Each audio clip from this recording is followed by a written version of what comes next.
Dogs and Stalin. Dogs and Stalin. That's actually a nice correlation. That's your special. Yeah, what was my question? My question is over, bitch. Come on. What is it? Placebo for depression? No. Everything's going to be all right. Gives you depression.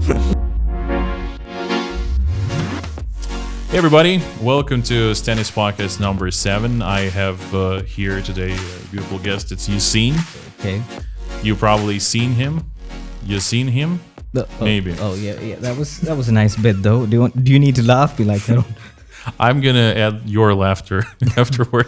You're gonna be laughing at some of your own jokes. I'm gonna take the laughter and put it in here. Okay. This is the power of editing. That's why we're not doing it live.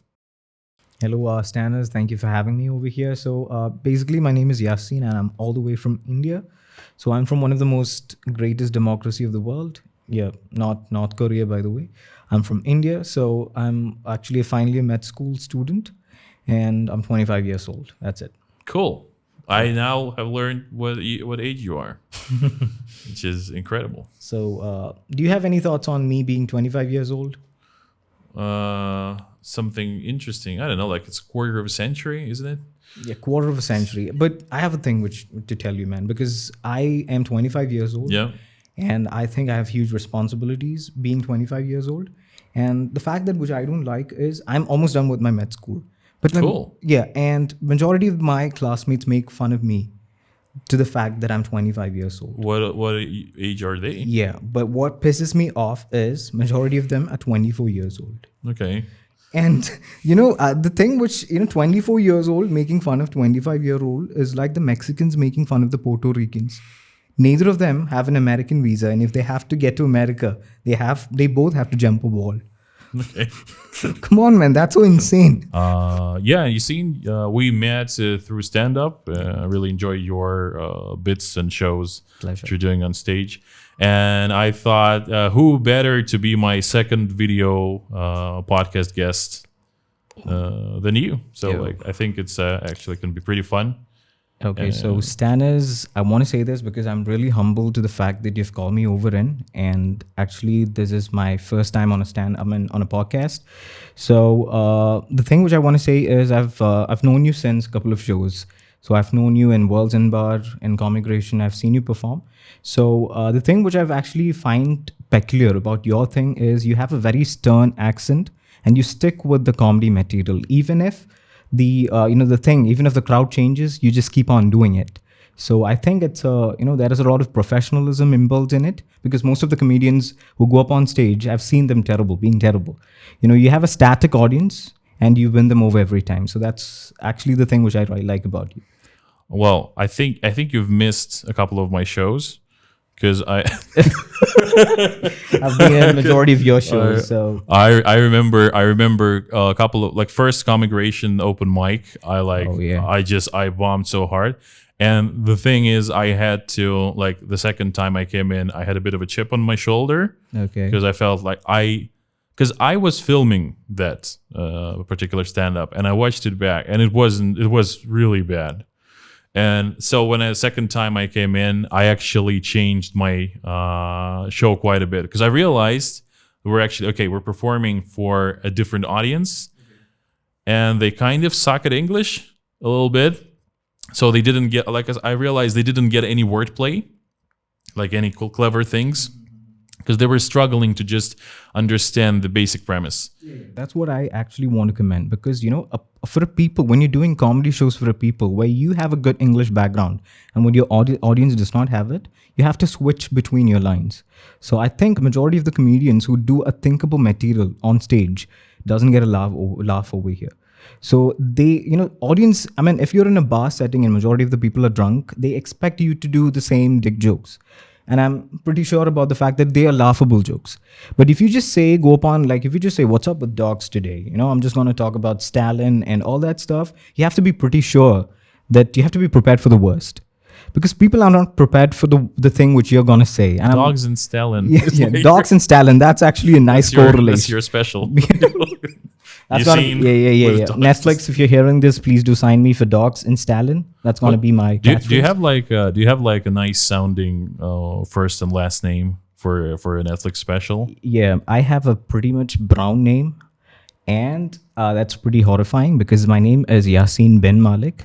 I'm somewhere related to Osama bin Laden. I don't know because Like I know I immediately imagine that you would, if you were in like Hollywood, you would go with something like Benny Yassine or something yeah, like that. I don't want to get a stage name though. But do you really like the fact that you can get a stage name? I've been thinking about, because like my actual name is not Stanis. Like it is my last name, Okay, but like my first name in Russian is Arseny. Stanis is fine though. Yeah, I really like it. And the thing is, like I associate myself with my last name because it's still my name. But I realize from just like American people and British people who are like, they have a hard time understanding Arseny because it's a Russian thing. And I've been thinking like, okay, what do I do here? Do I just go like I'm Stanis and nothing else? Yeah, okay, that's Or I'm like, I've been thinking like RC Stanis or something, or like some other So is shit. it mandatory to get a stage name back in Russia when you perform, or you can just go with your I name? never performed in Russia. Oh, that's Never ever. Like I okay. just performed here, basically. Oh, that's nice. Yeah. So you just started your comedy career here in Commigration, or No, it was it was a World End Bar. World End Bar, World's End Bar was my like first. I did my first half a year ago show, and it was very unfortunate because it was only only once every 2 weeks.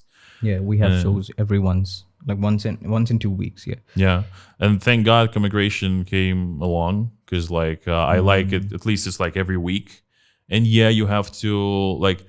If you're making videos out of the performances, the Commigration ones are not as easy to understand. But have you just noticed about the their stage? I think Commigration is actually having a good stage setup. Yeah, amazing. When it comes to Walsenbar on comparison, I'm not bitching about Walsenbar because that's my hood, I know. But then again, you have a very good stage setup over here. Well, we both have seen the microphone at World's End's bar. It looks like it's been like in an asshole with teeth. Yeah, actually, I did a material on that bit. I just, you remember this one Kyril? Kyril, he was doing the black guy. Mm-hmm. He was. I'm not being offensive though.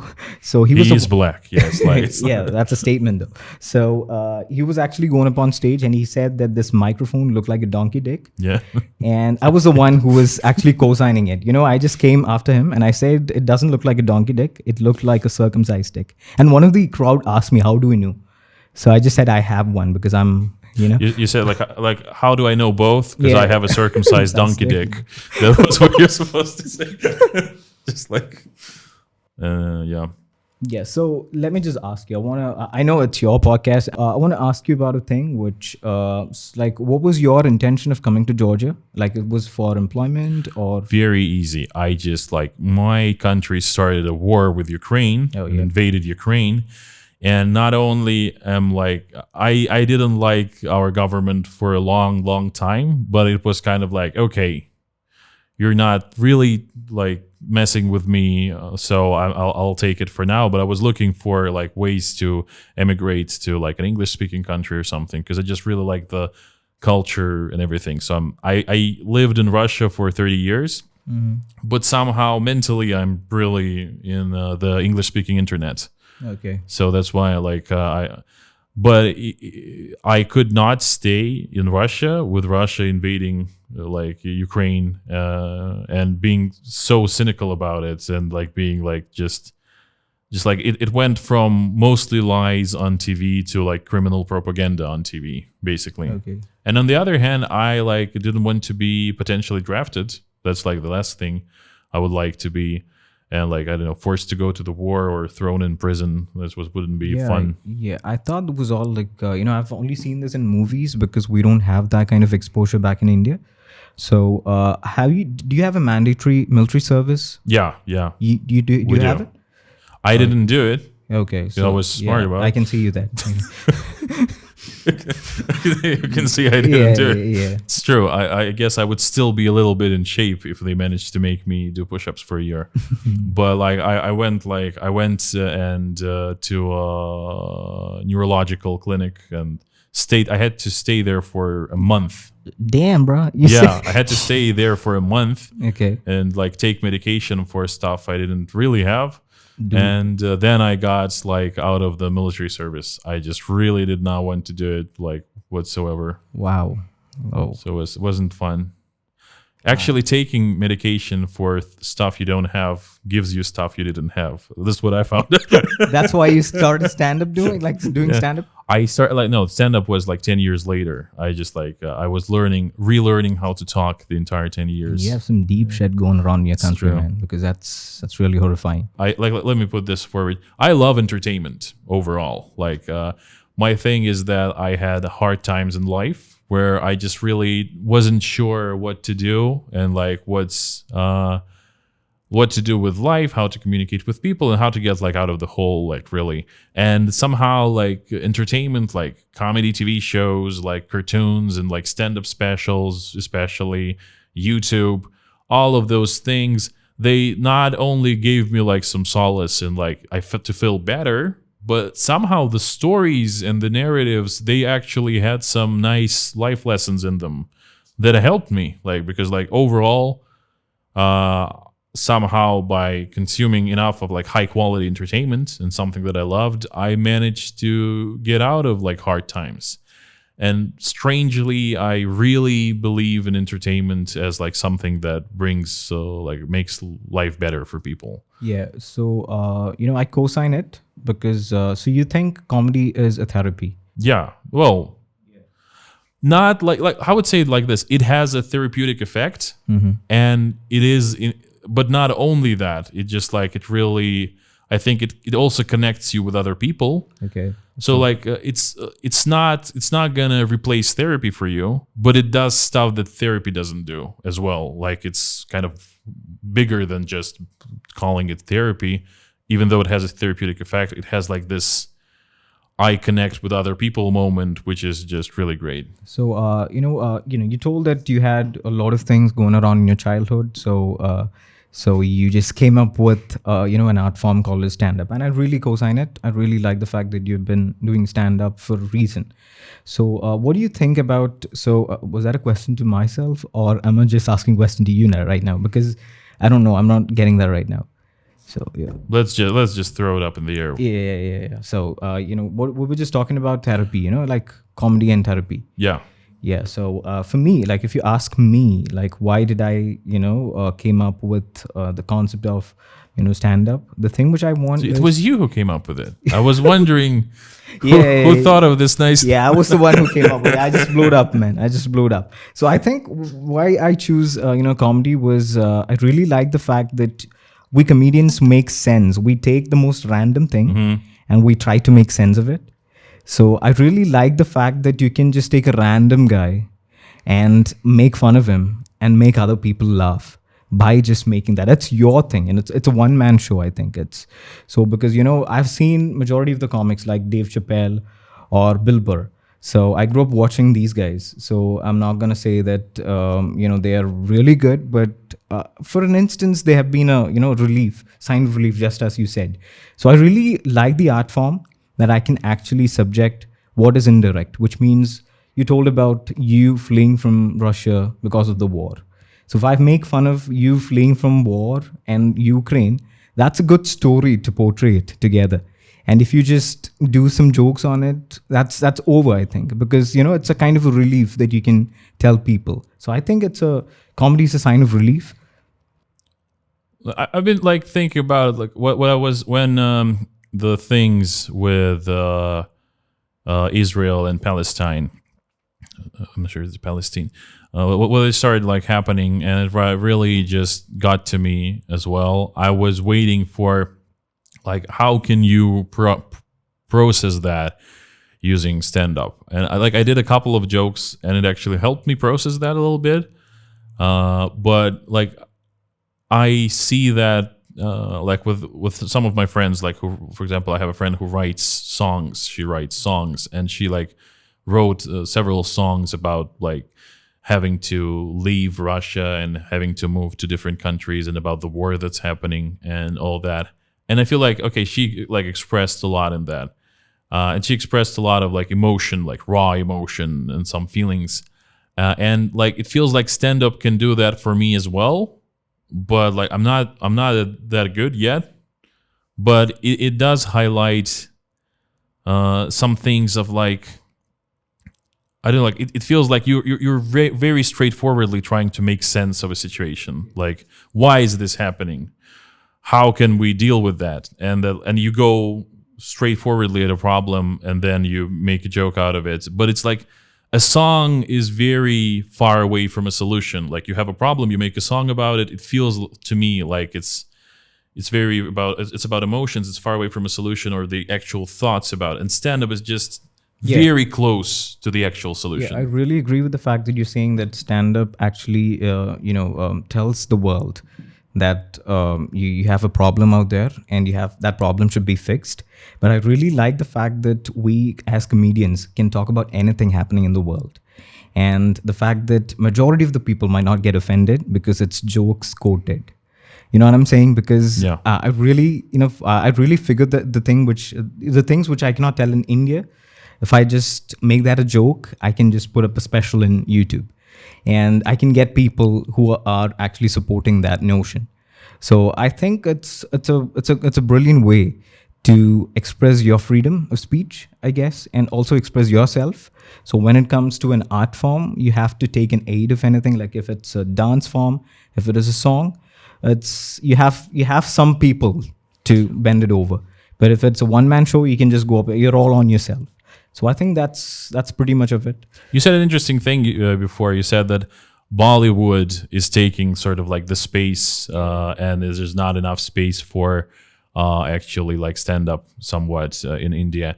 And I wonder, just like, because stand-up does this very particular thing about freedom of speech and about like thoughts, and like Bollywood doesn't feel like it goes into that territory much. Like, how is it taking that space? Brilliant. Actually, I was about to dive into that, because comedy scene in India, the thing which I've been to is, if there is, let's say, if it is a comedy factory, I'm just making the shit up. So let's say there is a club called Comedy Factory, and they're just calling for new comics. You have 5 fucking minutes and to do whatever you want.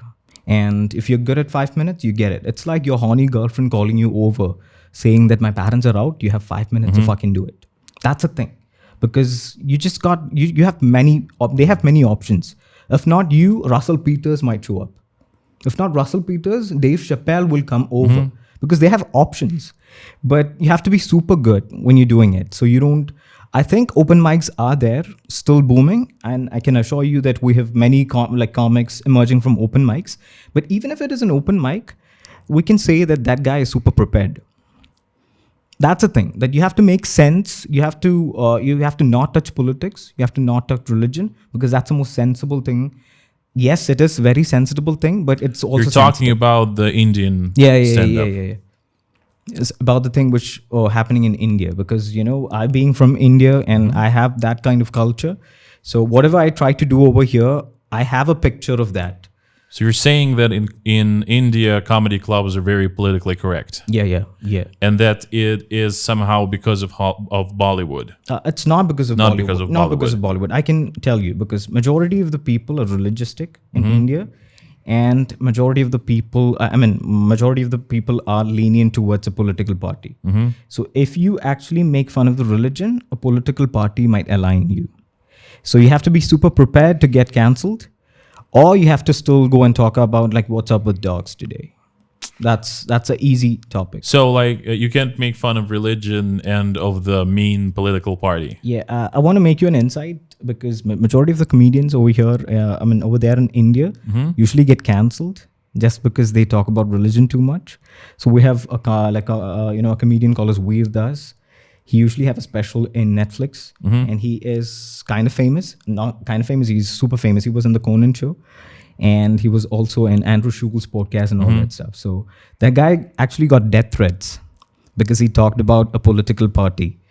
And he talked about a particular religion. So even if it's Chris Rock or Veer Das, people doesn't fucking care. If it comes to your religion, you're too sensitive. If it comes to my religion, people are too sensitive. So I think that notion should be changed, because it's yeah.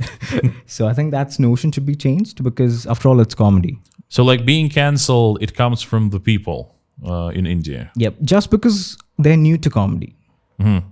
So, but I guess they use social media to come after. Yeah. So I know, like in Russia, stand-up comedy is very like fresh. Like it's not. It hasn't been like I think like I remember 10 years ago, it was just like almost non-existent. You have Russian comics there, right? Yeah, we do. Yeah, I was talking with Kyril the other day, and he said that you used to work in a bar called Jim and Jack's, and they used to have open mic English shows. Yeah. And he said about majority of the comedians they had was Russian, but they speak good English. Yeah. So actually that was a pretty much scene out there in Russia. So do you think that stand-up comedy culture in Russia is booming? Like I know the thing about Russia is that it's like a comparable. It used to be, and with the USSR, a comparable like empire. Yeah. To different England and America. So like because why is stand up in English is because like there are a lot of places that speak English because there used to be a pretty big empire, and like India is like why does India speak English? Because like there was this empire, and the thing is like with Russia there are a lot of countries that had the same thing, that Russia came and like absorbed them or like made them part of their empire. So a lot of places still speak Russian, and so there are a lot of Russian speakers in the world. Yeah, I'm not trying to cut you off, but I need to ask you like why are all these Russians dying for English speaking guys? I think English speaking is, I think it's a national sport, kind of a national sport, because Kyril was talking to me the other day, the host of the show. He used to be a teacher, English teacher. So everybody wants to know. Kyril, yeah? Yeah, Kyril. He's still, you're calling him Kyril. Yeah. What is he called? Like Kirill. Kirill. It's like Kirill. Okay. Yeah. Yeah, I get. Well, Kyril sounds like I don't know, like a warrior in fantasy. Yeah. I like it. That's Kirill, right? Yeah, he still works as an English teacher. What was your question? Like, why do we? Yeah, why do Russians consider English as an alien? So that's what my question is. As an alien, which is alien. Yeah. Why is it alien? Because you don't have majority of the people talking English. Oh, it's just because I'd say because there is enough Russian-speaking places, so that Russia doesn't have to, Russian people don't have to learn English to move to a better place. Like, unless you're born in Moscow or St. Petersburg, in many places in Russia and around Russia, you can just, by knowing Russian, you're trying to move to Moscow or St. Petersburg to get work or to a city.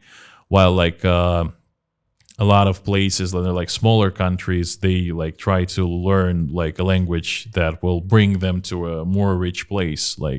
You can be from a European country, you might want to learn English as well, so that you can work with in the English speaking sphere.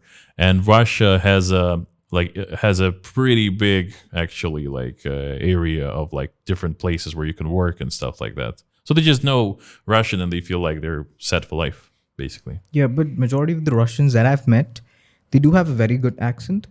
And I mean, I've met Russians in Georgia, so yeah. I think they're here for a reason. So I think they either work as an English teacher or they work as a prostitute. I don't know. Both, yeah. Yeah, both kind of. That works both ways.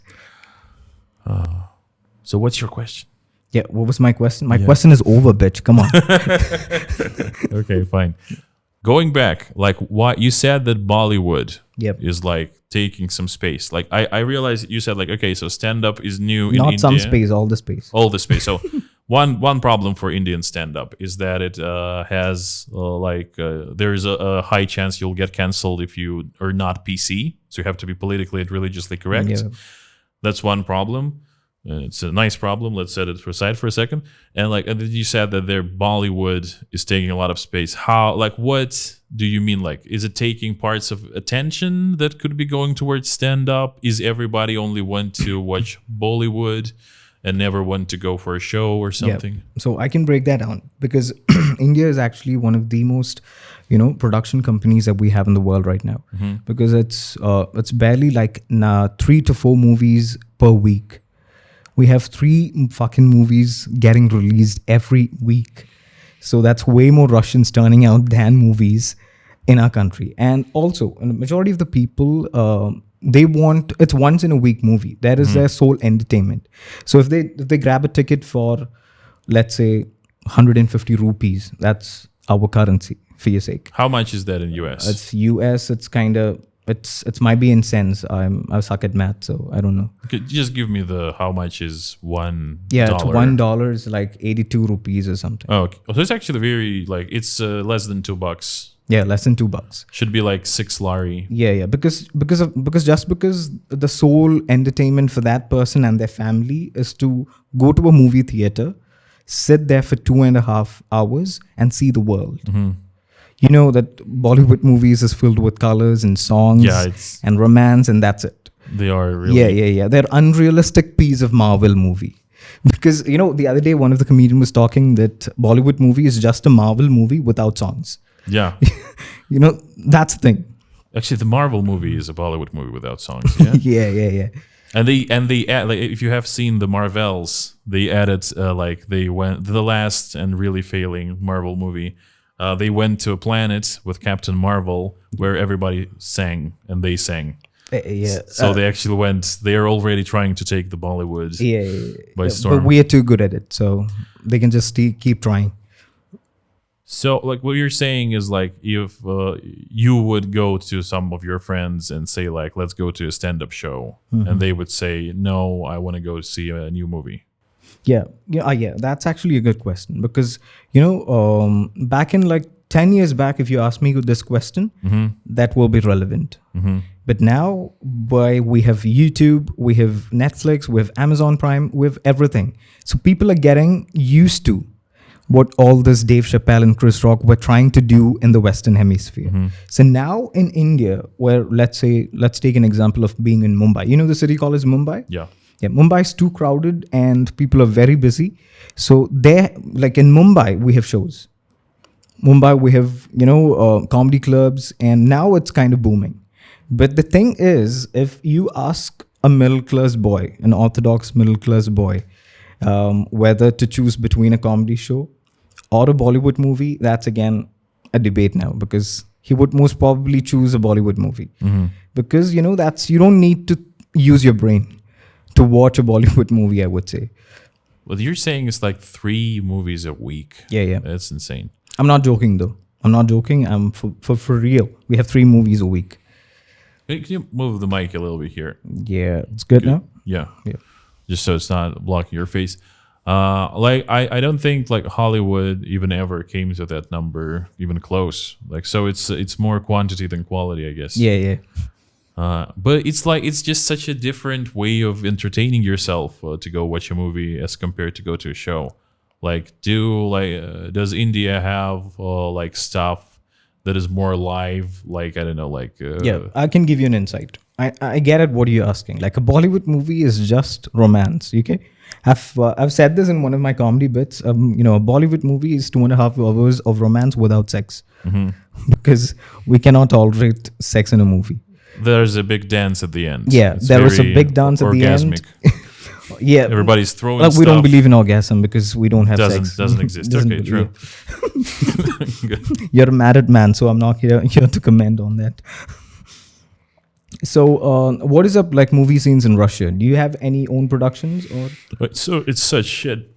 It's pretty horrible. Like when USSR was around, there was an incredibly like powerful like cinema like industry, which like many things when USSR fell apart, it was one of the things that like kept on falling apart. And it's like, I'd say it's the same quality as like the Bollywood movies, but it's not 3 a week. It's like, what is the usual storyline once everything? Like, I haven't watched them in a long time, but they would often be about war, for example. Yeah, actually suits you. Like. Yeah, like, and it would be like somehow like how we're great and just like, and so right in like. So all the directors doesn't have to think a lot much. Like, we have a war and that's it. There was a lot about like gangs, like, because in the 90s, the thing that happened was that there was a really lawless period of time where there would be shootings in the streets, because like the government basically fell, and then the new one was there, but there was a lot of corruption, and like you literally could go steal a factory and like become a very, very rich person, and now you're still a very rich person in Russia. So back in India we have a different kind of perception for Russians. We think that you guys are too mafia. Yeah. You know what I'm saying? Yeah. Yeah, because you drink all the wine and you say suka, blet, privyet and all that stuff. That's the only Russian words I know. Wine, though. Yeah, no. Vodka. Yeah, It's like in Russia, like it's women who drink wine, and only when they're hanging out with other women. Like it's like if you go for this mafia, and the women also drink vodka when they're hanging out with the guys. They're just like, so if you're drinking wine, you're basically having a very fancy day. Oh yeah. Well, that's it. That's if you go for the stereotypes. Like Russians really prefer hard liquor, I think, like quite a bit, and like. And do they pass out easily or? No. No? Never. Oh yeah, I should have guessed you have Vladimir. It's like no, like I'm really not like I'm not drinking. Like I'm and that's because like I had a grandfather who had alcoholism and a father who had alcoholism. There's just a lot of alcoholism in my family and in Russia generally. And like the cool part is that like when Russians call something alcoholism, that needs to be. It has been alcoholism for so long already, and they're like, no, that's not. Like, he's been drinking 3 weeks straight. That's not okay. And like, I think it's not okay that 70% of you are drinking every day a little bit. Yeah. Also, just like it's not cool. Yeah, it's a fun topic. So what else we have to talk about? Like. I am interested in you coming to Georgia. Like I know why I came to Georgia. Mm-hmm. It was basically like Georgia has like you can stay year round without a visa for Russians. Yep. Basically. So like that was a very much a path of least resistance. There were several countries where I could have moved. Mm-hmm. But the funny thing is Georgia out of all of them hates Russians the most. And why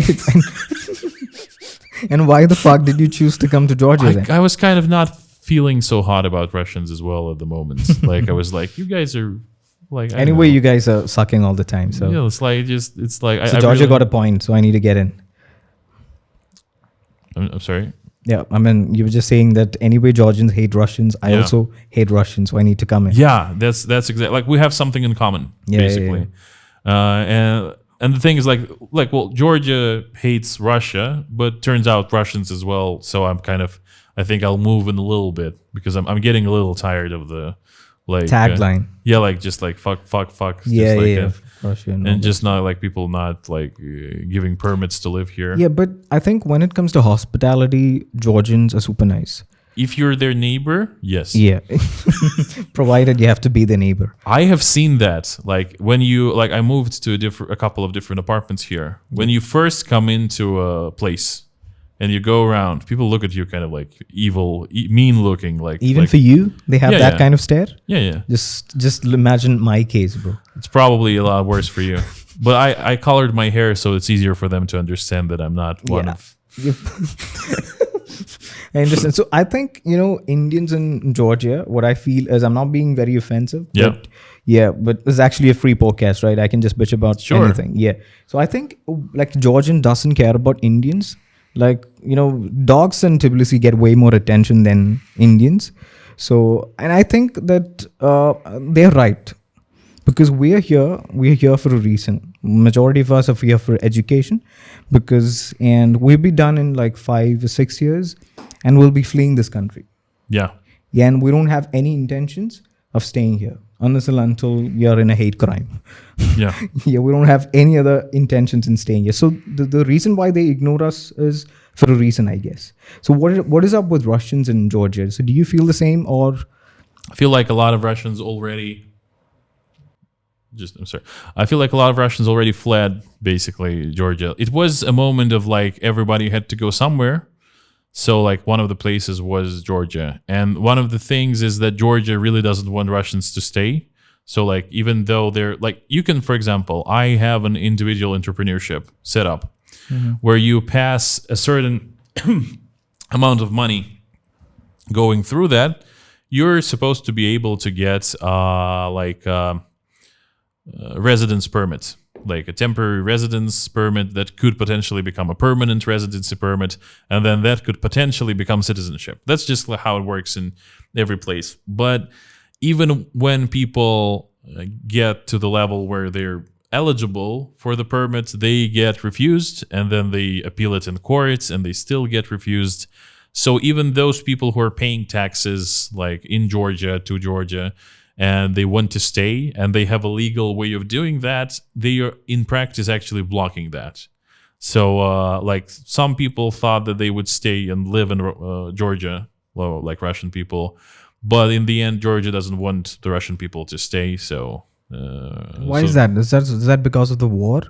I have no idea. Like the reason they get for denial is that like you are a threat to the the security, to the national. You're a threat to the national security of Georgia. Basically, that's what everybody gets. I know Kirill actually applied for residency, and he has a wife and a child here, and so they denied him, and then he went with a lawyer. And he talks about it publicly, so that's why I'm telling you that as well. Then he went with a lawyer, and they appealed it, and the appeal got canceled immediately as well, with no explanation whatsoever. Just like, no, go fuck yourself. So I think you have a valid reason for staying over here, just because you don't support the war. So I think Georgia should be embracing you rather than rejecting you guys. Sure. So I think this video pops up to all those, blind Georgians, and you'll get a new... All the judges over 50 just scrolling English-speaking YouTube. Yeah. On the stand-up podcast coming up. I understand. Yeah. Probably not.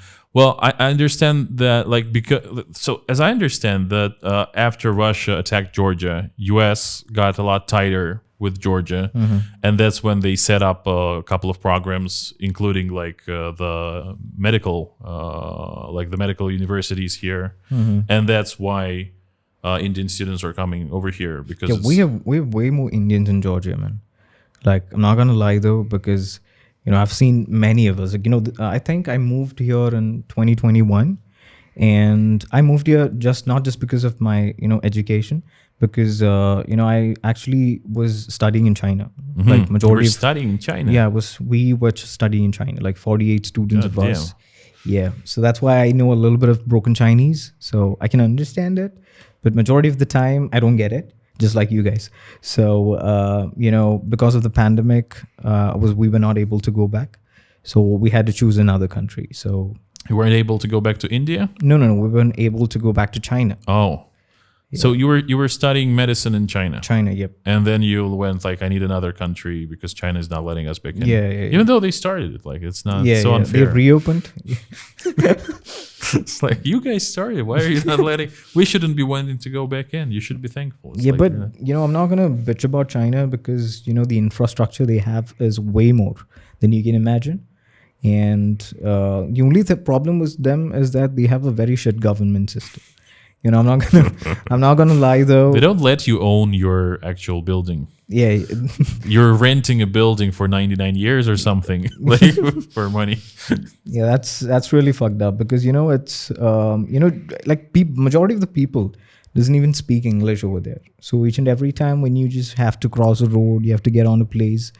And one more thing, they don't have even Google there. You know that shit? Yeah, they blocked everything. They blocked everything. Yeah. They don't have YouTube. They don't have, Google. They have TikTok though. Yeah, they have TikTok. That's the most retarded thing that you can have, apart from being YouTube. They actually exported it. That's why they exported it. They're go get TikTok now. Yeah, so we had to, download the VPNs and get access to YouTube. So that's fucked up. I guess I guess China and Russia have a lot in common in some ways, because in Russia you would have basically people, and especially in USSR, who are very pro-Western culture, and then they have the things from over there, and they actually really like them. Yeah, I really like the fact that you threw up some shade on Chinese people liking the Westerners. If you happen to be in China, all the ladies will be running after you. I can assure you that, because they want your sperms. I mean, your genes to actually make a baby. I'm just like, I'm not never stepping into China now. Yeah, because they usually like white people, so they're just trying for another race. I know they're like really. I know they have a lot of. There is a fetish for white skin, like whiter, especially for girls. Yep. Which goes weird because they bleach their skin. I know there's a cosmetic procedure of bleaching your skin. Which is somehow you'd think that America would come up with that first, but not really. Well, there was Michael Jackson though. Yeah. Oh shit, bro. But but actually, I like Michael Jackson's earlier when he was in his actual color. Yeah. One of the fun things is like Russia is actually very, very racist, like incredibly so, and like. There are stories that I suddenly kind of like remember, and then I realize, things people said about Michael Jackson as matter of fact, which might be all just myths, and and then I found out that he actually had a disease. Yeah, right? And then you're like, because the way that Russian would tell it would be like, one day Michael Jackson woke up and decided, fuck it, I'm gonna be white. Oh yeah. And it's like, well, I just thought that you would just bring up the pedophile shit about. Oh, you thought I was going for the pedophile shit. I'm sorry, I disappointed you. A lot less pedophilia than you're. Yeah. Anyway, he's the you're goat. used to. Anyway, he's the goat. So yeah, there was this beautiful joke I heard. I don't remember who it was. Maybe it was Josh Johnson. Yeah. Stand up that was like, "Do you think R. Kelly sits in prison?" Yeah, that documentary shit, right? Yeah, R. Kelly's documentary. Yeah. It said like, "Do you think R. Kelly sits in his prison and Michael Jackson comes on to the radio and he's like, if only I could dance a little bit better." No. I still remember this comic bit. I think it's Chris Rock or Dave Chappelle.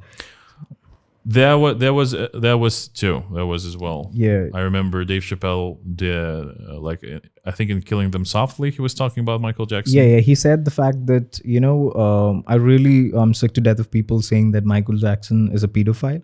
If a 12-year-old girl is getting fucked by Michael Jackson, that's Michael Jackson. I'm just getting fucked by Michael Jackson. True. That 12-year-old kid is going to have a very good story though. Yeah, he'll come to the class next day, and what he's gonna say, he's gonna have a story. Well, my question here is isn't it scary to go to a place where you don't understand anybody whatsoever, and try to learn in a university there? Yeah, that was actually the first challenge that we all had. So I was in the southern side of China, and we were the only international students out there. So when you step out, how many over the it's actually it's like a pretty lot of people though. So it's we were the only 5,000 million people there. 5,000, that's a minuscule amount of people that we have usually. Yeah. So it was in the southern side of China. So it's called Guangxi. So and each and every time you step out, you just don't see any other brown skin guy. Mm-hmm. So it's either a Chinese scooter or a Chinese guy. That's it. So, people used to think that we are foreigners. Yeah. In fact, we are. And you were. In fact, all this time I have been Chinese. And you're like, go like this. And people used to actually want us to pose for their selfie picture. That we were I was just actually a black guy in America because, each and every time I was getting attention. So, did you get your hair touched or something like that? Yeah. I just got my Japanese thing.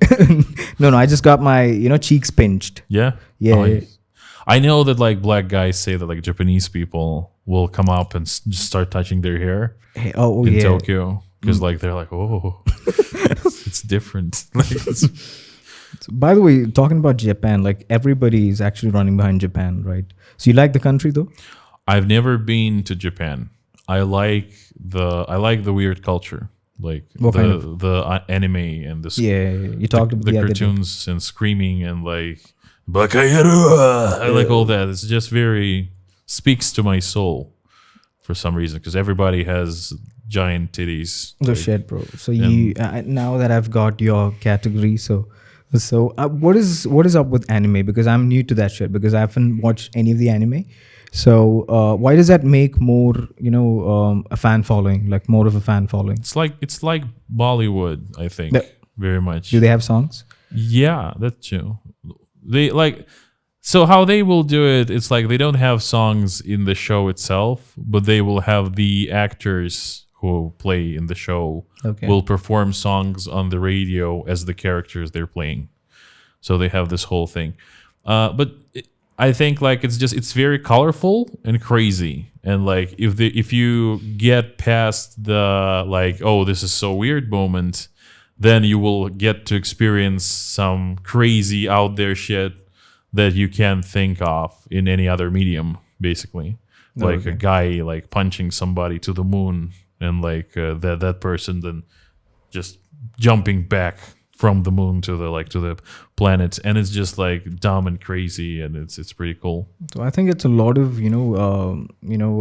artists come together and draw all this shit, right? So I really appreciate the fact that they're taking a lot of effort in doing that. It's insane how like when you're choosing between watching a cartoon that was drawn like by hand and watching a stand-up special, that it like took like 40-50 people like I don't know, like several weeks to make that one episode, and then the stand-up, it's like it took one guy like a year to make that special, and you're like, how does it like? That's interesting. How does that translate? Like if you go purely in human hours, is it the same? And how can one guy create an entire hour of entertainment? That's what always like crazy about stand-up to me. Even though like you need a good like director to make a special like the video, but like just the show itself, like lighting and all that stuff, but the story that you come and tell, it's all yours. Like, and you're like trying to craft an hour. Like that's my ultimate. Like I would be so happy if I managed to put together an hour of material. Yeah, actually, I wanted to ask you, Stanis, because you told that you just started doing stand-up. So do you have a writing analogy, or you just go on your free will, or do you have a written jokes, or you just go up on stage? I'll do it on spot. Oh no, I'm not that. I'm not that good. I sometimes suddenly think of a joke on stage, but very, very rarely. But what I do is I often think of the jokes right before the show. Like right before the show, yeah. Okay, that's good. In the taxi on the way there.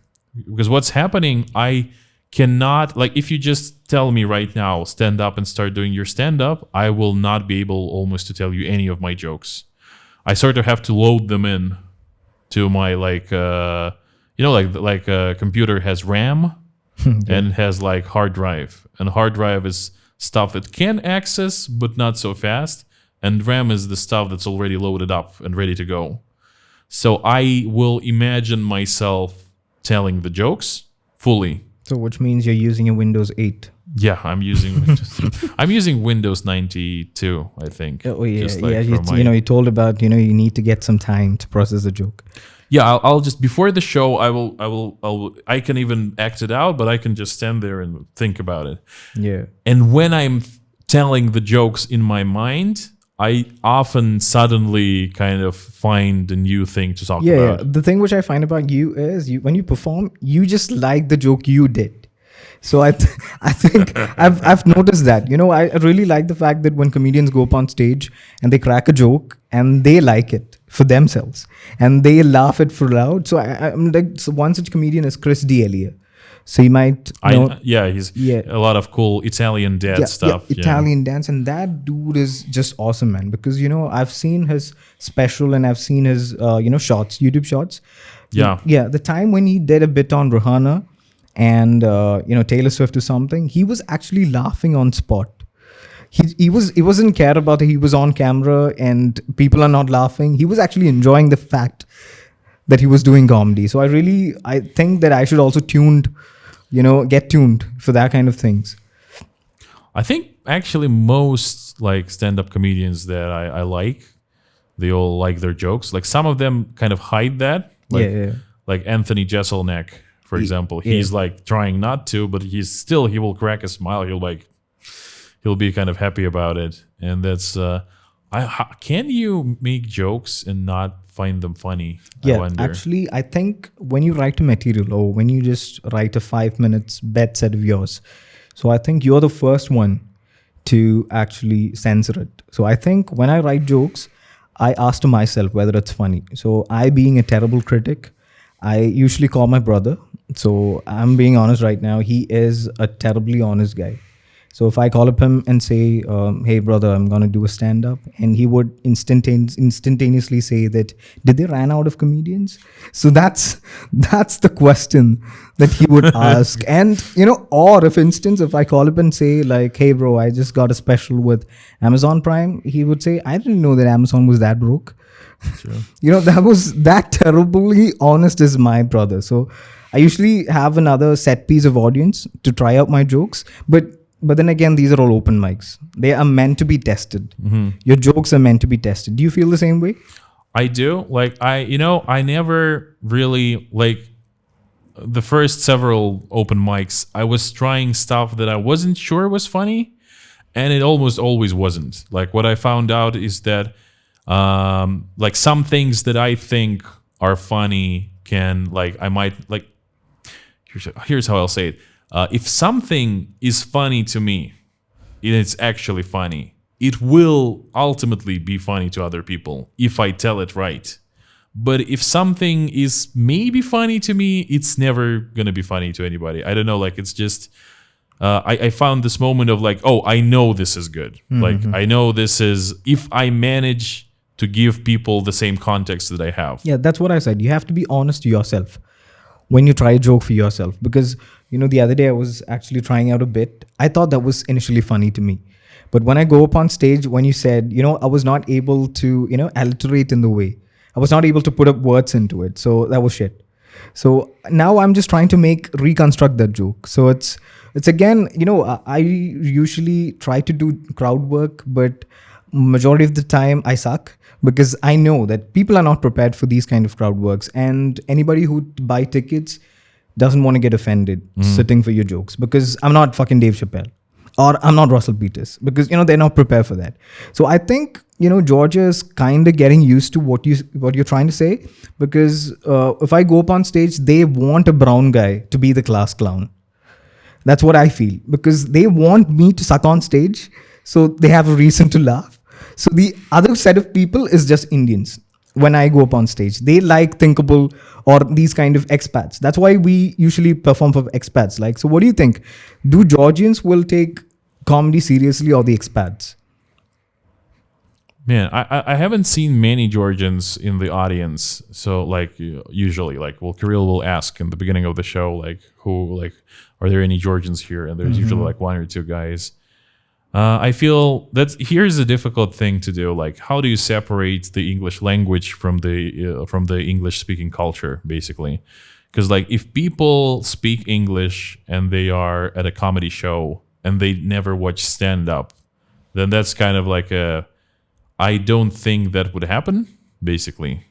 If you're in America, or like I think in India, like as well, and you have just like, you say like, we're doing a show, you guys already speak English, come watch it. Then they might be people there who don't watch stand-up show. They're just there because they can understand the language. Yeah, but there is also a fact that you talked about Ukraine and all that stuff.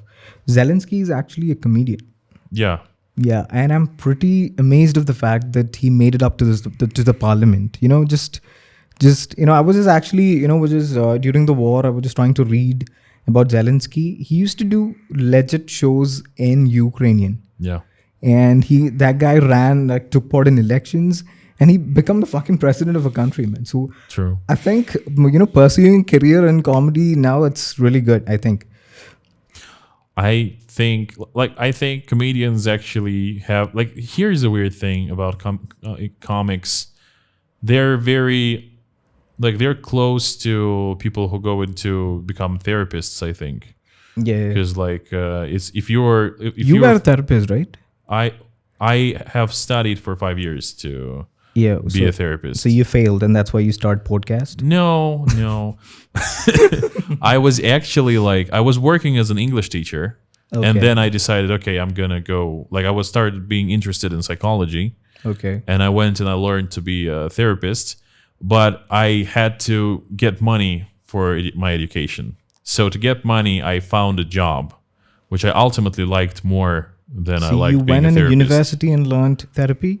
It was not a university. It was like so you have like for example a psychology university, and then there's like an institute that gives you practical courses, and they will give you a certificate that says like I was doing the Gestalt therapy. Yeah. So like it would give me a certificate of like you're a licensed Gestalt therapist.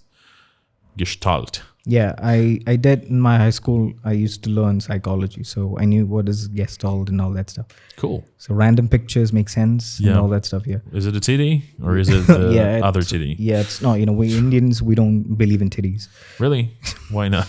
They're all small, man. We're just like, well, I guess if you have, well, milk comes from titties. It's That's an important part. Whoa, that was a nice piece of information. Yeah, I wanted you to know. I was worried you were going through life not knowing that as well.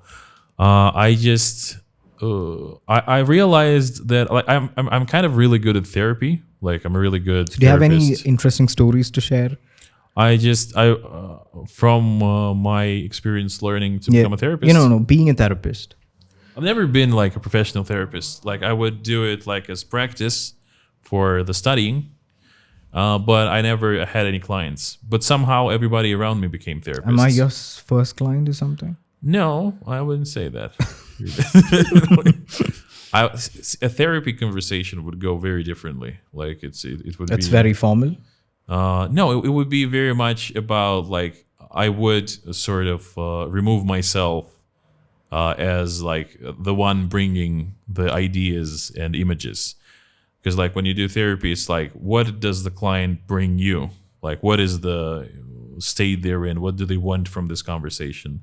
Like what are they here for? So it's like it's really you as a therapist, you paying attention to the other person and you're helping them manifest themselves a lot, and you're trying not to manifest anything that you bring to the session, but you manifest your reactions. Like you do something and I'm like, this makes me feel like that, and you're like, oh.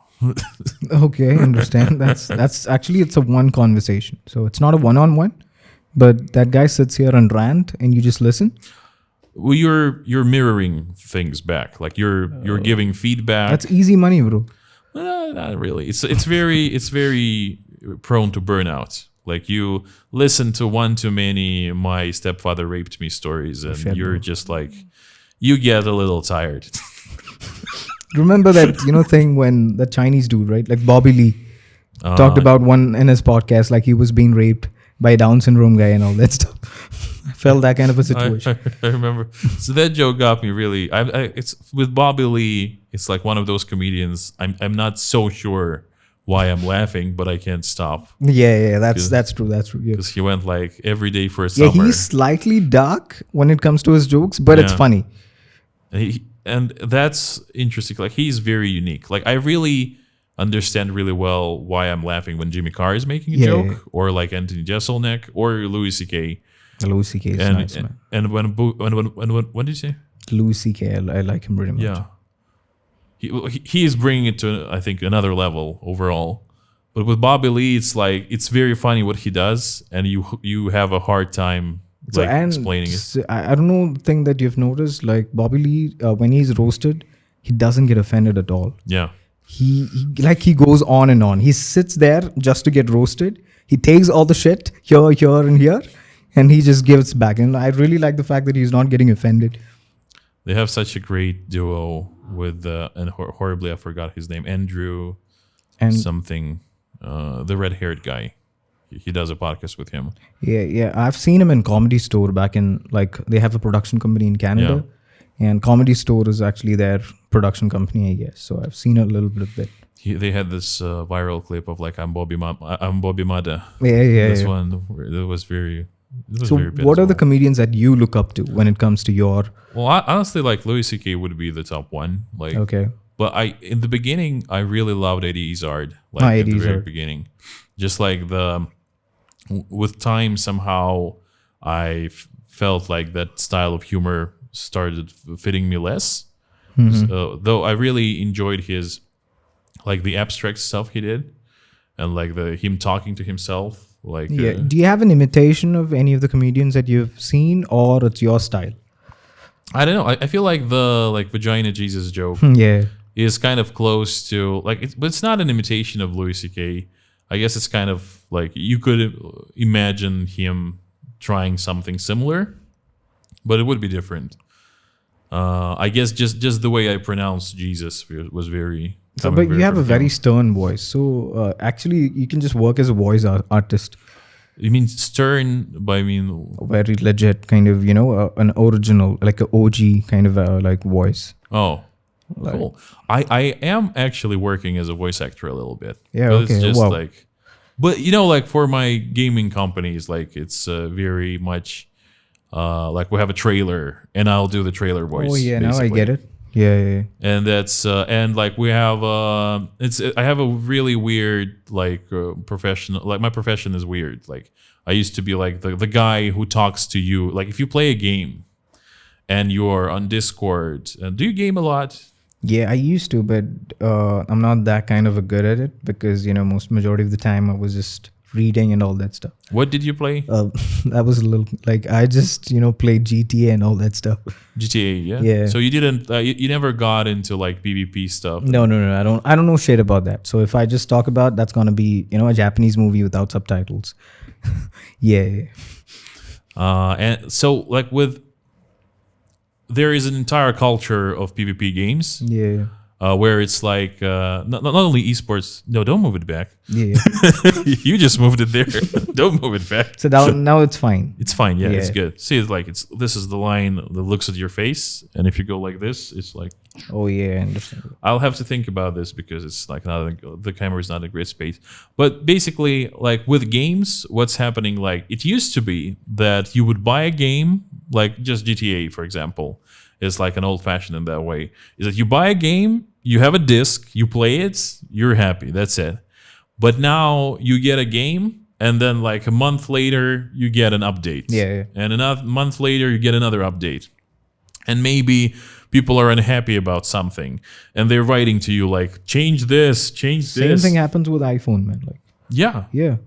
And it's it's a product that keeps on living. And if it's good, it can live for 5 years, 10 years, like World of Warcraft or Call of Duty, Yeah. and all that. And you will have and you have a community of people who stay there and they really care about the game and they talk actually, about I've it. seen on YouTubers they stream their game Yeah, and they get paid a lot. Yeah. Do you do that stuff? I don't. You don't? No. Why? I just really, it's interesting. I streamed, but I hate streaming. Well, that's weird. It's a very imagine for a second we're doing right now this. It's kind of it's a little intense. It takes energy, but imagine you had to sit like this. For someone else POV. First of all, you're alone, no me, Okay. but you still have to talk with energy. Second of all, it's not for 2 hours. It's for 10 hours every day okay. for 2 years, and you're playing probably the same game. So you're playing the same game 8 to 10 hours a day, every day, and you speak into a microphone and you're reading chat. There are people who are well suited for that, but I am honestly very introverted. I cannot be on the spot this long. I need to go be alone somewhere, just do this. And well, do you feel like you're an extrovert, by the way? Yeah, I don't feel that because, in my school days, so when I used to be that, silent kid. So the fact that I moved into comedy is just because of the title that I'm an introvert. Mm-hmm. So, back in high school, but I used to have a good friend circle. So we used to roast each other. And for some reason, I was good at it. So I used to, do all that impressions for weird reasons. And I used to imitate the same story. I was not being the class clown though, because there was way more good people than me doing all that other stuff. So majority of the people identify me as an introvert. So that was a challenge basically for me to actually cut off that label and to get up on stage. So I used to be a extempore. You know what an extempore is? What? Extempore. Extempore is when you have a topic and you speak it loud. like a serious topic, like a TEDx talk. So I used to be that kind of a speaker back in school days, but I just thought that was not very direct. So if you have something that you're confident in, you can talk about it. That's it. Yeah. Because if I get time, if you just ask me like talk about Armenia, or you talk about Putin being a cunt, I can do that because I can do that stuff for 5 minutes straight. But that's one of the time that majority of the people, this is a guy who goes up on stage, talks some serious shit, and he comes back. That's it. So I want to actually break that stereotype within me. So that's when I actually, comedy came in. So I just thought like all those people are getting attractions like everybody else. So I just thought of why not give it a try. So I did my first bit in Tbilisi actually. So it was a set piece. It was for stand-up Tbilisi. For those of you guys, I don't know like whether majority of the people know, but it's actually a very good production over here in Tbilisi. Is it like what is it? Is it like another club that's World's End Bar? Yeah. Actually, Backstage 67 something. 76, I guess. 76. Yeah. I think. I think I was thinking of joining them, but then they banned Russian people. Yeah, I know. The host was actually talking about this shit because when I came here like in 2021. I was just walking down Liberty Square and I happened to see a hoarding which says "Looking out for open mics." So I just was it like on a bus stop or something or where? Yeah, it was near the downtown. Like I don't know, like it's a street in Liberty Square, and they had a written note. So I just called them up and I just asked them that whether they can give me a spot. Damn, man, that's like that's inspirational. Yeah, yes. So actually, I went in and. Fortunately for me, my first show went really well. So it was just me alone, and majority of the people wanted a change from the usual Georgian comedians. So they talked about how shit was Russians. They talk about how Putin was just fucking random guys. So I was a standalone comic because I got up on stage. I started doing jokes on how Indians would take Russians, how Indians would take being not so very into woke culture. So I just talked about random Indian stuff, and they wanted that. So they called me again. So I went up for I did 4 shows there. So then it started to fade away because majority of them were native Georgian speaking. So the crowd that you get was not digesting the jokes which you said. So that's when I just came across Expat Tbilisi. That's when I met you. Now I'm here. So it's cool. Like, so what, it was also an open mic? It was an open mic. It was an open mic. But it was mostly Georgians. It was mostly Georgians. So they were speaking in English. They had open mics in English. They don't anymore, yeah? They do have. They do. But the crowd is apparently less when it comes to English open mics. But I guess you can also give it a try. No, I remember they banned Russians. Oh yeah. I can pretend, like I can fool people with my accent that I'm American, especially if they're not American themselves. But I can actually fool some Americans. I had this where they're like, "Wait, you remember that black guy, Kyle, right?" Kyle. Yeah. I remember Rupert from. Rupert was not. I'm not pretty sure that. Rupert is the one who was often closing the shows. Yeah. His dreads. Yeah. I know that guy. But Kyle used to work with Stand-Up Tbilisi. And he was a guy who, when I was doing show for this expats Tbilisi community, he apparently said that he was working for Stand-Up Tbilisi. But same problem. He had some problem with that. So, but Stand-Up Tbilisi, apart from that, I'm not bitching, but they were really super nice. Like when it comes to an Indian, they were nice. I would love for there to be more, basically, more. Do we have any other, comic clubs apart from the Expats, Comicration, and all that stuff?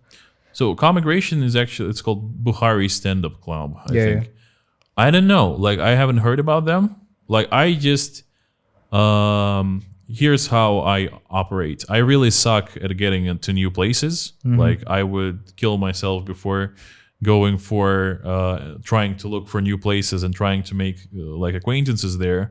But if something has like a post on the internet where they like outline what they do, that's when I feel comfortable. It's kind of insane, but if I saw a paper note on the street, I would never call. Like, I would be like, these people probably sell organs. I don't trust them. If it's not online, I don't trust. I don't know. Like, it's just that's how I operate. But once I get to some place and I feel comfortable there, the difference is that like somehow I'm like, I'll do everything that I know how to do. Like, that's why on the first show I brought like I brought a mic.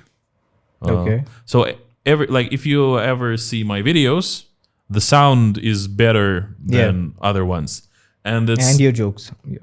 No.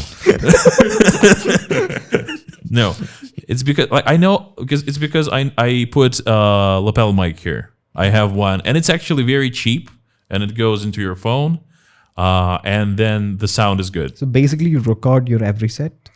I did, but then I kind of like sometimes like when I did my first commigration, I set up the camera, I set up the mic, and I was like, it's gonna be beautiful, and I bombed horribly.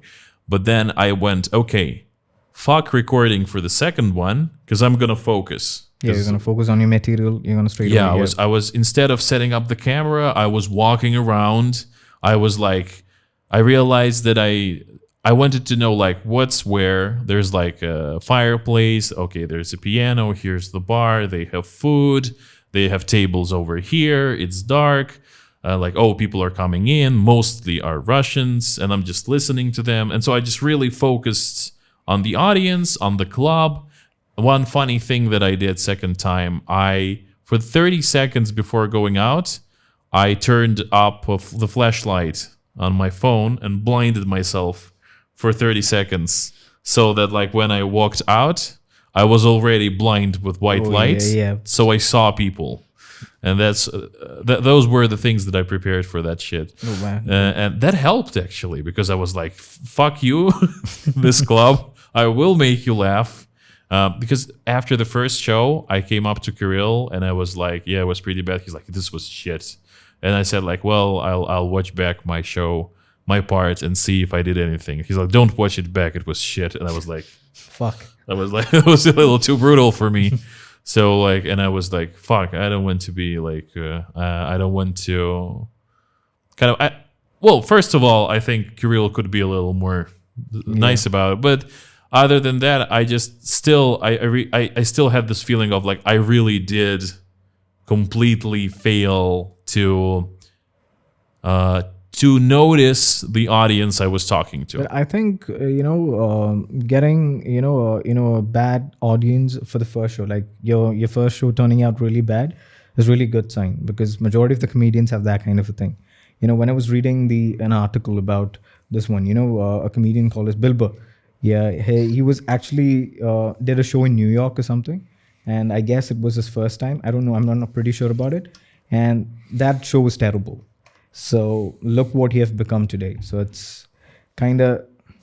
The very first show was good, actually. It was the Vagina Jesus show. Yeah. And I had really good first two shows, and then I had bad two shows. And that's interesting to me that like I had like 5 ideas, and like out of those 5, 3 were bad and 2 were good. And it just so happened that I chose the 2 good ones first, and then I went for a worse one, which I didn't know was a worse one. These were all open mics, right? Yeah. Yeah, so open mics are supposed to suck at some comedy. Like, you're going to try out new jokes. So that's fine. It's working both ways. Sure. Like, yeah, that's it. I don't know like if it's possible right now to do not an open mic, basically. Yeah. I was... At first, I sort of started pestering Kirill and Daria about it. Let's do like... you guys do like 20 minutes each and let me like open for like 7 minutes. And they were like, nobody wants to hear our jokes, let's not do that. And I'm like, I'm not sure, like I think people actually would like to hear those jokes, but I think everything depends upon the crowd we get, because I've done a couple of shows during like in the Walton Bar, and the thing which I've noticed is I've tried same jokes, like 1 or 2 same jokes every time. So the thing which I find a very difference is it depends upon the crowd you get. It depends upon how English speaking a crowd is. because the frequency that you might want with another crowd, a non-speaking native crowd won't give you.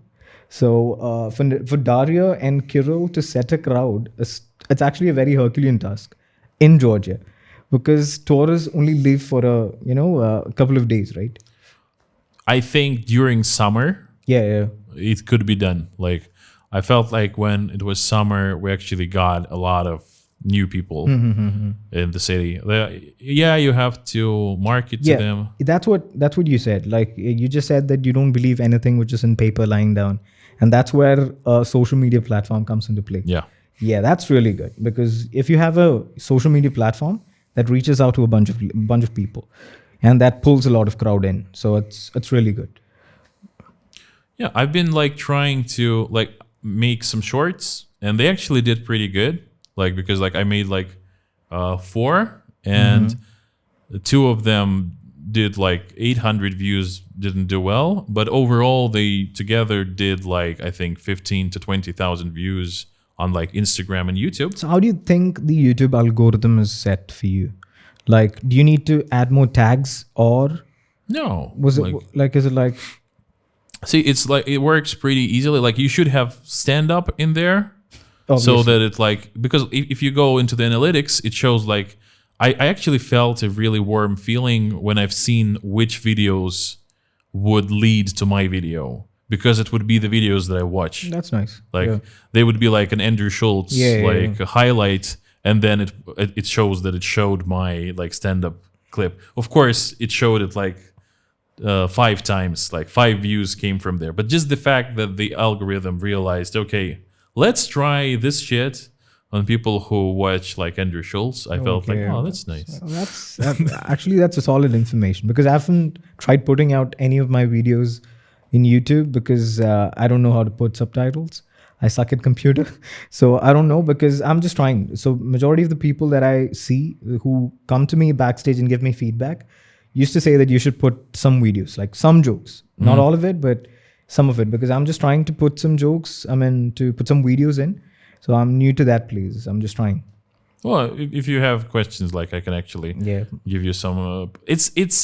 There are a couple simple things you just need to do, and then it all comes down to, do people stay to watch your video? If they like, if you have a joke and it's like a solid, interesting 30 seconds, then it's good. But it's like I'll take my joke, and it will be like a 2-minute joke will become a 15-second clip. When it comes to shots. Yeah, I will throw out pauses. I will throw out little bits. So there is a lot of editing involved. Well, you can do it without, but it's kind of it's a simple kind of editing. Like, you're just trying to look for the pauses that are like natural and make it a little unnatural. So like right now we're talking, and I'll make a pause and I'll say something else. But if it was a TikTok, it would be like, and then he decided that, and I will do this. Yeah. And it's like, and the only thing, like, you just need to, like, you have like 2 phrases and a little bit of empty space between. What you do, you cut out the empty space, and then you move them, not just that they're close, you move them that this one is a little bit on top of this one. So you still are hearing the end of this phrase, and you already see and hear the beginning of another phrase. It's a little weird, but it's actually how all like short videos are done. And when you yourself are watching them, you're like, good. But I really love what YouTube did, which wasn't there before, that they make like, you show like a 15-second short, and then there's a link to the full video. Oh, that's nice. I mean, it directs to your video. Yeah, you can put any video there you want. It says related video. Okay, that's nice. So like, you watch something and then you can click on it and go to the full video. And like, I think that's the best way people can use the shorts format. That's nice.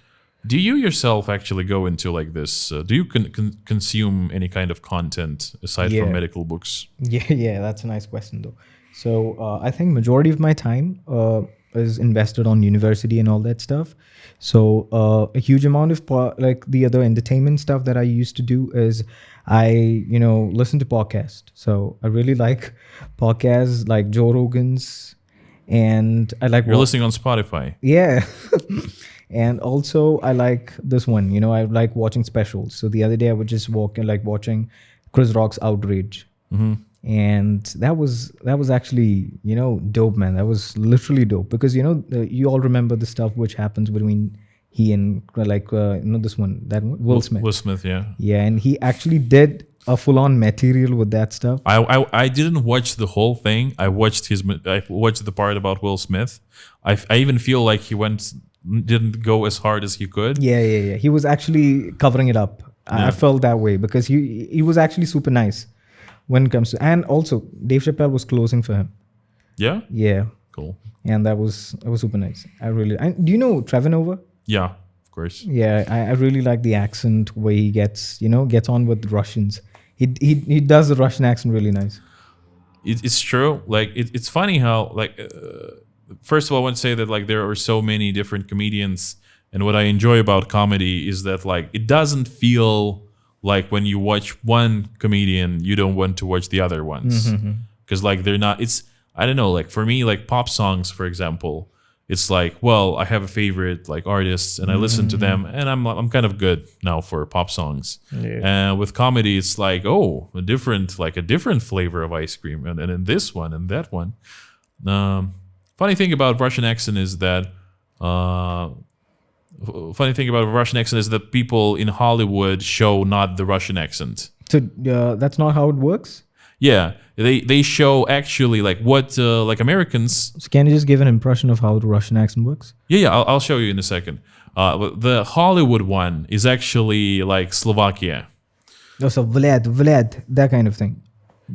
You did a good one right now. Vlad, you just take my drink. That's it. Good, right? I usually have this kind of awkward accent impressions. I suck at it. I know it. So here's how Hollywood Russian accent goes. It goes like, I don't know what you're doing here. Like it's hello, Veronica. How's it going?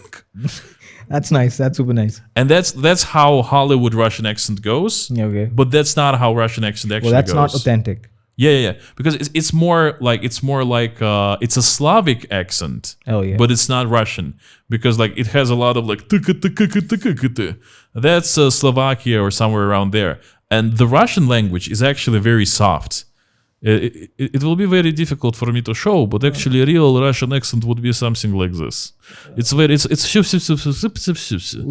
okay, that kind of slight tone. Yeah, and because there's no these sounds, but this became the thing that like if you watch Hollywood movies, you think, oh, that's Russian accent. But the thing is, because they had like they even have an actor who's like doing all sorts of European accents, and he always does the same one. Yeah. And just American people don't care. Just I'm really overwhelmed the fact that you give you an insight of accents. So what do you think about Indian accent? It's very hard. Like I cannot do it. Can you just give it a try? I really like white people doing Indian impressions. I'll need to roll it in my head for a second. Just give me a second. I'll do it. Okay, take your time. You want to battle wits? Yeah, come on, give it a shot.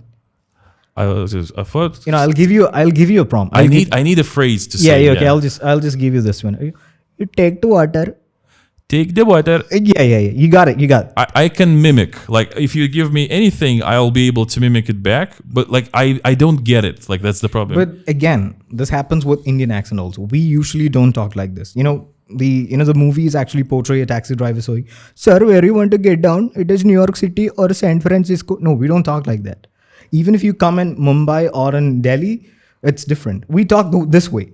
We usually talk this way because that's a stereotype. But when the comedians do it, they do it on next level. They want to get some attention, just like you did with your Russian accent.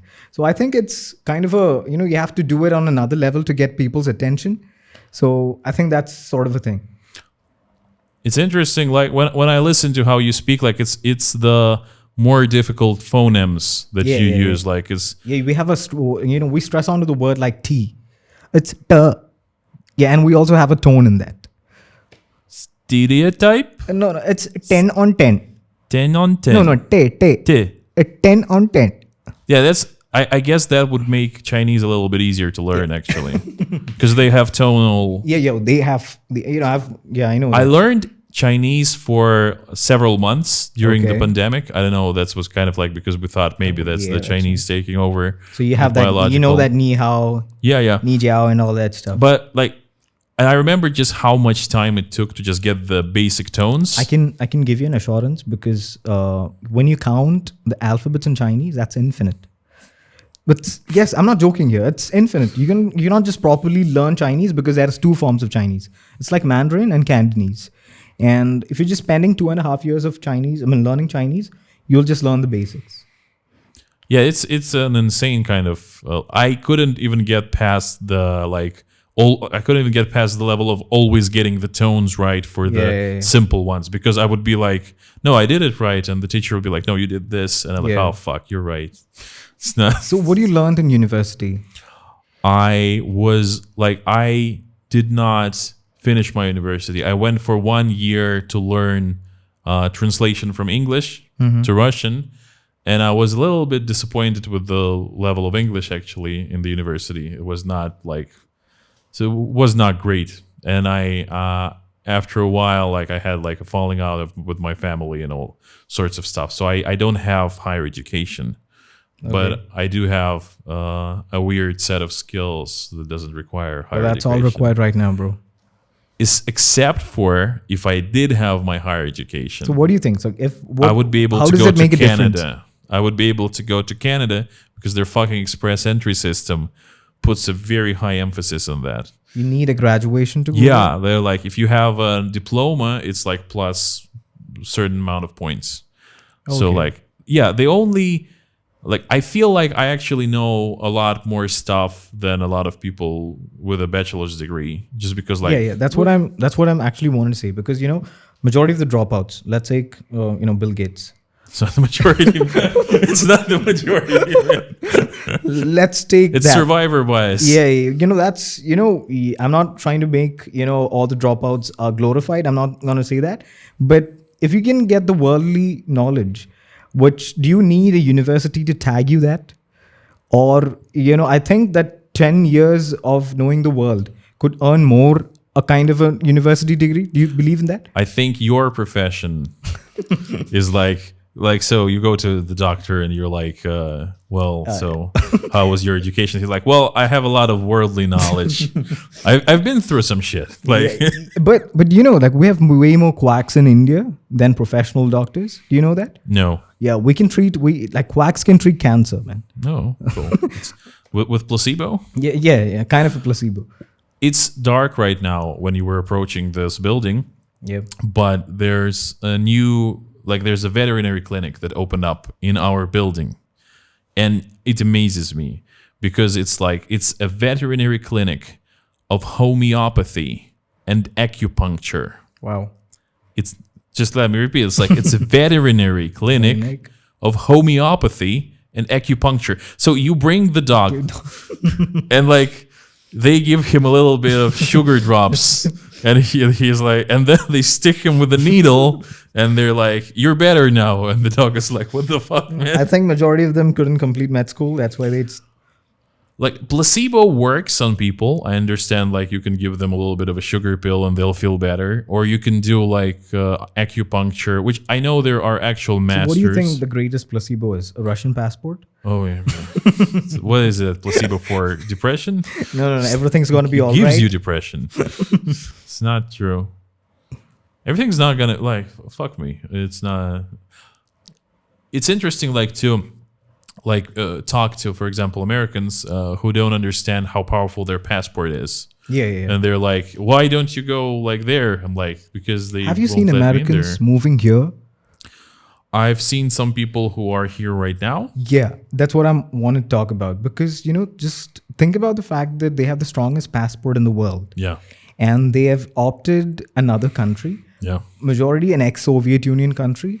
I don't think, the whole analogy in that. I really appreciate the fact that Georgia is having a good geography. Georgia is really hospitable. I'm not going to bitch about this country because presently I'm doing my education here.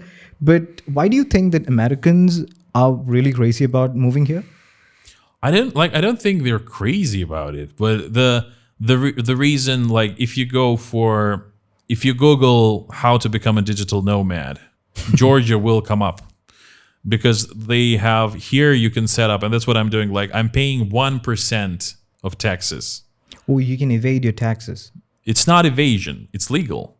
It's legal. Yeah. So Georgia, for individual entrepreneurship, till like some big numbers, like you have to do, like, I think something around like $300,000 a year for this to stop working.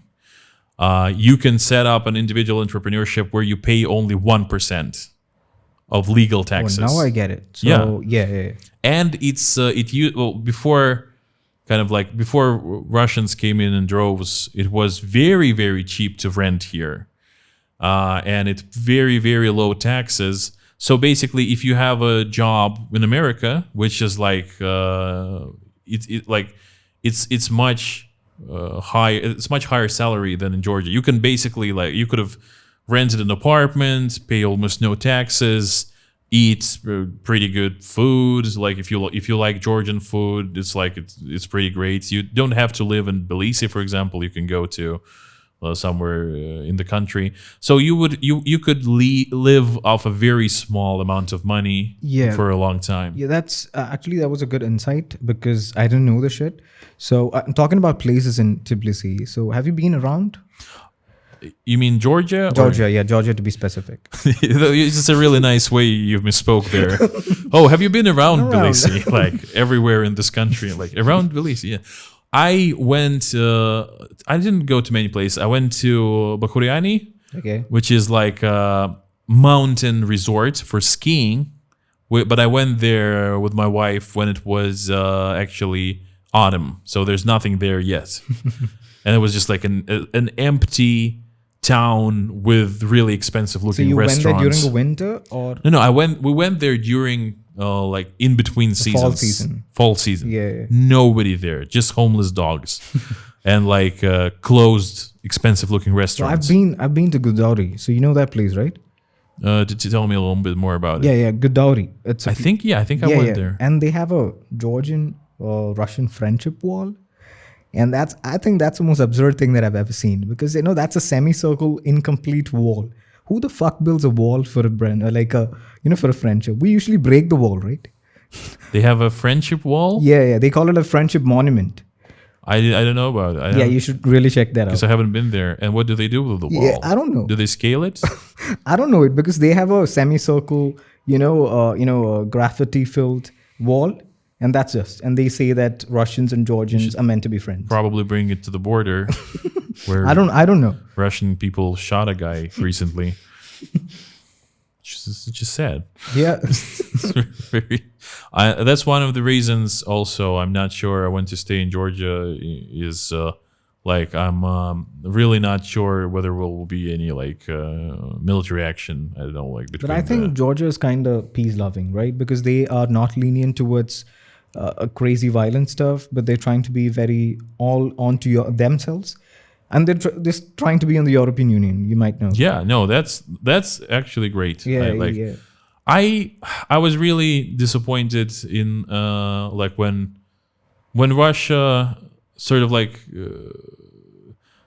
so not with the fact that Russia invaded Ukraine, because that's just awful and horrible, but with the fact that how people reacted sometimes. Basically, I realized that a lot of people older than me were living in a world where that's normal. Yeah, I usually don't like the fact that you've been getting polarized, because I really think that your government is doing some serious shit thing, but why do you want to take that all on yourself? Because I think that's a little injustice going around, because you guys are innocent. You are being the advocates of Russia, and I'm pretty sure that you're holding a Russian passport, but you moved into another country just because you don't support the war. Yeah, there is no quick way to stop holding the Russian passport. Yeah. I think I would, if I had one, I would do it pretty quickly. I don't think there is a point in Georgians hating Russians because, just for the reason that they started the war. You're the guys who doesn't support the war. That's why you're here. Yeah, that's of course. That I understand. I mean, I was disappointed in the people who do support the war and are right now still in Russia, because it's hard to like explain because there would be like there's like 600 people on Facebook that you're friends with, and like and suddenly you open a page and you realize that somebody is like, yeah, good, kill those people, like it's just like fucking like, psychopath, you know. That's and you were like, oh, that, and there was a particular guy I thought was like a really nice guy. Like I didn't know him like intimately, but like I was like, oh, that's a cool guy. And then I realized that this entire time, like not only that he right now supports it, but this entire time he was the person who would support it. You know, like it kind of taints the memory you have of people because you never knew that they were. So do you have any interaction with your president as citizens? Well, not in terms. Well, we elect him like every 4 years. It's like that's him. But you just vote him like each and every 4 years. Yeah, but we're not actually doing it. It's like so you don't have an election. We do have an election. It's just not really working the way it was. That's actually the hard part. Like there is definitely falsifications during like Russian elections, but at the same time, we're not sure that he wouldn't win anyway. Like here's what happens. Specialists are pretty sure, actually, even from the opposing side, from the opposition, is that he would win. He would win with kind of like numbers that are not impressive.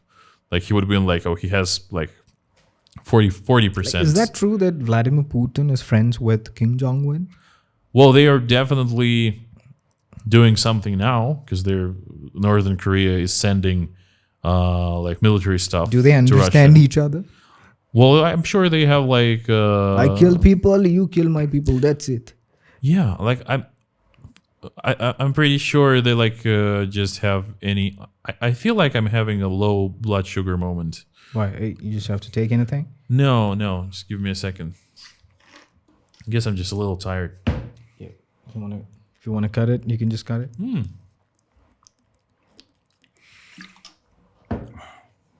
I'll get this little bit in editing.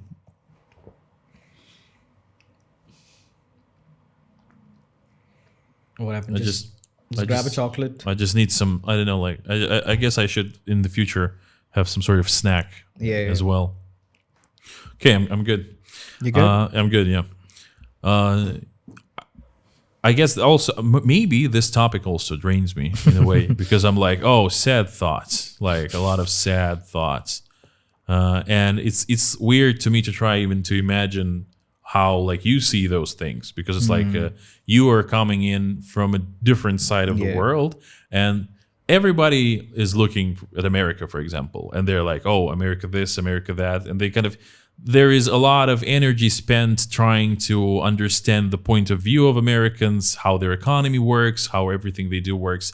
And there are so many places in the world that not so many people try to understand. Like I know very little about India, just like, and you know very little about Russia, and very many places know very little about each other.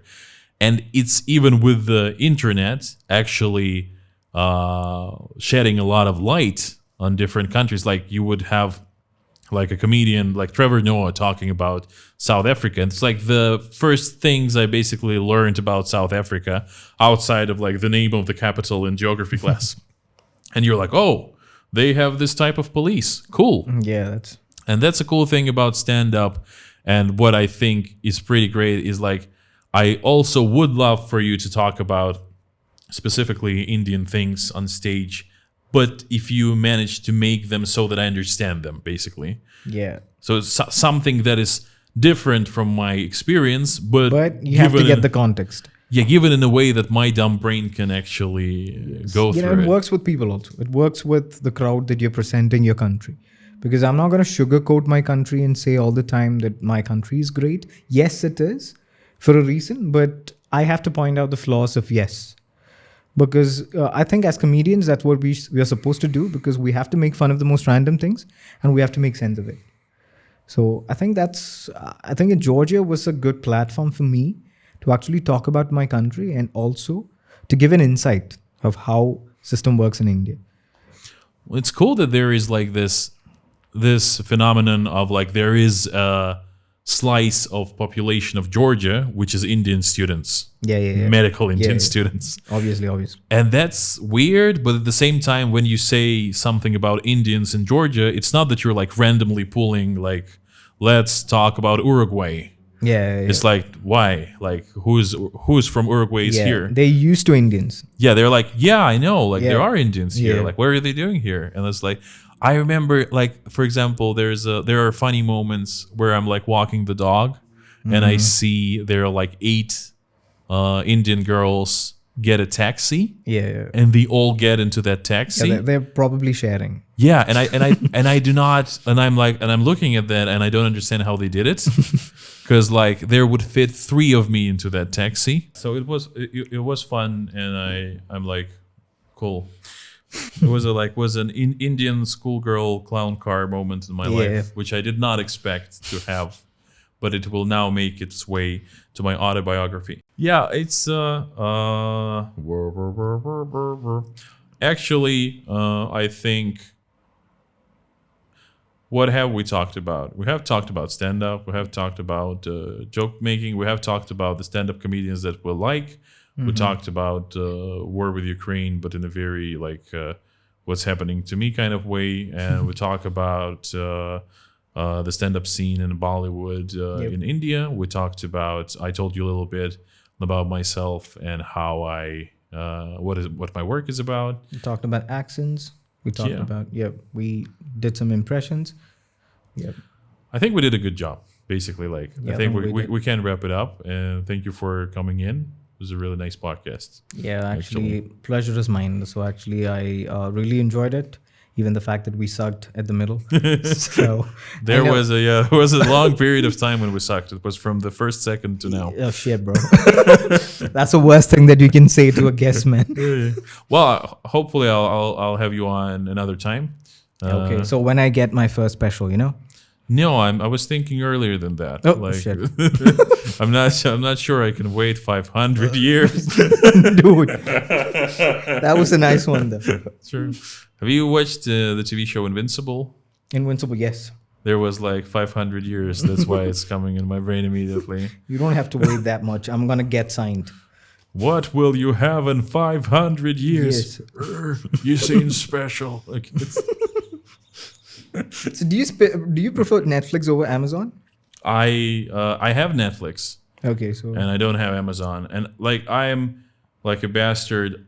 I used to pirate everything because like it was way too expensive to get it in Russia. And now I actually have some money, but not nearly enough to be paying for all of these like crazy amounts of different streaming shows. And somehow I'm at a point where I have Netflix and I pay for Netflix. And if I want to watch something from any of the other streaming services, I might pirate it. Like, that's just how it goes. Usual Russian things, you know what I'm saying? Yeah. The usual, it's true. Like, just the criminal Russian like instinct way in yours of living that I'm used to. So yeah, that's how I roll. We usually, just like you said, we usually have one account and we share it. Just like you said about 8 girls squeezing in a taxi. We do that. It was Netflix, yeah? Yeah, it was Netflix. And Netflix picked them up and brought them back to medical school. Nope. True. Well, thank you. Thank you for coming in. Thank you. And cuts.